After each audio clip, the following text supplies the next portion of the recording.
The day she stood in my kitchen, arms crossed and eyes cold, my daughter-in-law spat words I'll never forget. "You'll never see the kids again." It cut deeper than any knife. Those children were my heartbeat. And suddenly, I was told I didn't matter. But life has a way of turning threats into lessons. Because now that same woman calls me 7 times a week, begging for help, for advice, for the love she once tried to take away. Tell me, have you ever had someone underestimate your place only to come back needing you more than ever? It all started after a small disagreement, something so ordinary it should have been forgotten in a day. My son had asked me to watch the children while he and his wife went on a short trip. I agreed, of course, happily. But when they returned, my daughter-in-law complained that I hadn't followed her exact bedtime routine. "I told you no sweets before bed," she snapped. "And yet I find candy wrappers in the trash," I tried to explain. They only had one piece, and they brushed their teeth right after. It was harmless, but she wasn't having it. Her voice rose, sharp and final. "If you can't follow simple instructions, you won't see them again." The words stunned me. My son stood there, silent, caught between his mother and his wife. The children peeked from behind the doorway, sensing the tension but not understanding it. That night, I cried harder than I had in years. I thought of the bedtime stories I'd miss, the laughter, the hugs. I thought of holidays without them, of birthdays I'd only hear about secondhand. For the first time, I felt powerless. Days turned into weeks.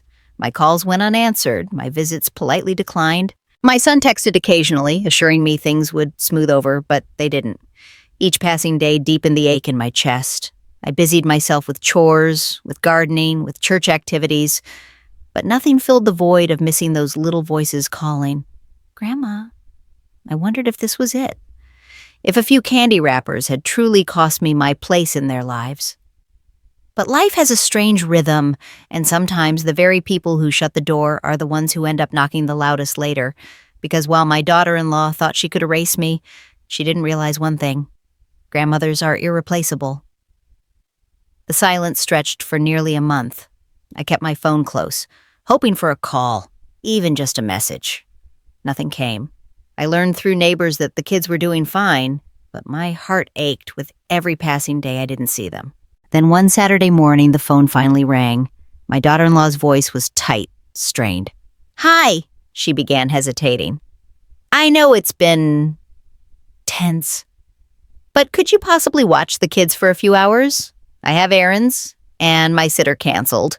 For a moment, I almost laughed at the irony. After declaring I'd never see them again, here she was, asking me to babysit. But I kept my voice calm. "Of course." "Bring them over." When the children arrived, they ran into my arms as if no time had passed. Their laughter filled the house, and for the first time in weeks, I felt whole again. My daughter-in-law returned later, looking more tired than I'd ever seen her. "Thank you," she muttered, avoiding my eyes.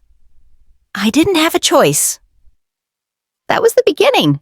Days later, another call came. "Could you pick them up from school?" "I'm stuck at work." "Then, can you keep them overnight?" We had an emergency each time. I agreed. Not out of spite, not to prove a point, but because those children deserved love without conditions. Soon the calls became routine. What had started as once a week became twice, then 3 times. Before long, my phone rang nearly every day. "Mom, could you—" she would begin, her voice softer each time. And I noticed something. The sharpness in her tone faded, the hostility drained. She began to linger at the door when she dropped the sub-kids off, asking how I was doing, even staying for coffee. One evening, as she picked them up, she sighed heavily. "I don't know how you did it." Raising kids, keeping a house working. I'm drowning with just 2, I smiled gently. It wasn't easy. But I managed the same way you're managing now, by doing the best I could every day. Her eyes softened, and for the first time, I saw something other than resentment. I saw recognition. The woman who once told me I'd never see the kids again was now leaning on me more than she ever expected. And though part of me wanted to remind her of her cruel words, I chose patience, because I knew the lesson was revealing itself without me having to say a thing. It was a rainy Thursday evening when the shift truly became clear. My daughter-in-law showed up late, frazzled, hair damp from the storm. The kids were already in pajamas, tucked in after a warm meal and a bedtime story. She stood in the doorway, watching them sleep. Her eyes lingered on their peaceful faces, then turned to me. For the first time in months, her voice cracked. "They're so calm with you," she whispered. "I can never get them down this easily." I smiled gently. "That's what grandmas are for." "We've had a lot of practice." She laughed weakly, then sighed. "I don't know why I said those things before, about you not seeing them again. I was angry and I wanted control, but the truth is, I need you more than I ever admitted." Her words hung heavy in the quiet room. I thought back to that day in my kitchen, the sting of her voice, the sharpness of her threat. Part of me wanted to remind her of the pain she caused, but looking at her now, tired, humbled, sincere, I chose compassion instead. "We all say things we don't mean when we're upset," I said softly. "What matters is what we do after." She nodded, her eyes glistening. "I've been unfair to you. I thought I was protecting my way of parenting, but really, I was just pushing you away. And the kids, they adore you. I see it every time they run to the door when you call." I can't deny that anymore, I reached over, placing a hand on her arm. "You don't have to deny it. You just have to let it be. They need all the love they can get. From you, from your husband, from me. There's no limit on love." Tears spilled freely then, and she whispered, "I'm sorry." For everything, that moment changed everything. From then on, her calls weren't just requests for help. They were conversations. She'd ring me up not just to ask for babysitting, but to share stories, to ask advice, even to vent about her long days. 7 times a week, sometimes more, my phone lit up with her name, and instead of bracing myself for sharp words, I found myself smiling before I answered. The woman who once barred me from seeing my grandchildren was now inviting me into her life, her struggles, her victories. And the children? They thrived in the middle of it all, knowing their grandmother was a steady, loving presence. I realized then that I hadn't just regained my place, I had earned it twice over. Not through anger, not through fighting, but through patience, love, and the quiet power of showing up again and again. Sometimes time and consistency speak louder than any argument. The change wasn't overnight, but it was steady. Each week the phone rang, sometimes early in the morning, sometimes late at night. My daughter-in-law no longer called me out of desperation alone.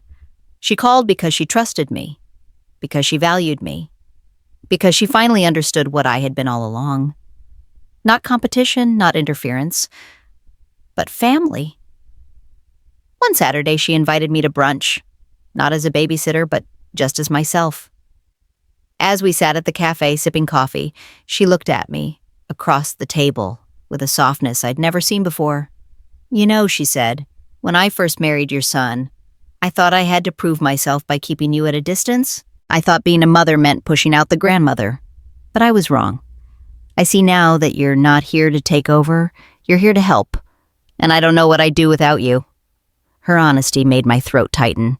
I had waited so long to hear words like these, not for my own pride, but for the sake of the children, who deserved to see love, not division, between the women who loved them most. From then on, the walls between us crumbled. She began including me in family decisions, asking for advice on schools, even sharing her worries about bills and marriage.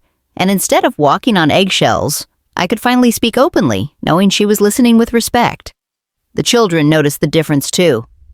Their laughter grew brighter when all of us sat together, no tension hanging in the air. They would run between us, chattering happily, knowing Grandma and Mom were on the same team. One evening, after the kids had gone to bed, my daughter-in-law lingered in the kitchen. She leaned against the counter and said softly, "Do you remember when I told you that you'd never see them again?" I nodded. The memory was still sharp. She shook her head, shame in her eyes. "That was the worst mistake I ever made. And I'll never forgive myself for saying it, but I hope you can forgive me." I reached out, touching her hand. Forgiveness isn't something you ask for once. It's something you live, day by day, and you've already shown me you mean it. She smiled through tears. "Then I promise, I'll never shut you out again." In that moment, I realized the victory wasn't just that I saw my grandchildren again. It was that I had gained something deeper, a real relationship with the woman who raises them. A partnership, not a rivalry. Now, when the phone rings 7 times a week, I don't hear annoyance. I hear connection. I hear a bridge that was once broken, now rebuilt stronger than before. And I've learned that patience, even when it hurts, can turn threats into trust and silence into love. Because in the end, family isn't about who wins control. It's about who chooses love over and over again. In the end, it wasn't anger that changed things. It was patience. My daughter-in-law once swore I'd never see my grandchildren again. But today, she calls me 7 times a week. Not out of obligation, but out of trust. The children have their mother and their grandmother united, and that unity is worth more than any argument we ever had. I've learned this. Sometimes the best way to prove your place in the family is not through shouting, but through showing up with love, with steadiness, with grace. So let me ask you, have you ever had someone push you away, only to come back needing you more than ever? How did you handle it? Share your story in the comments and stay with us for more tales where love and lessons turn pain into connection.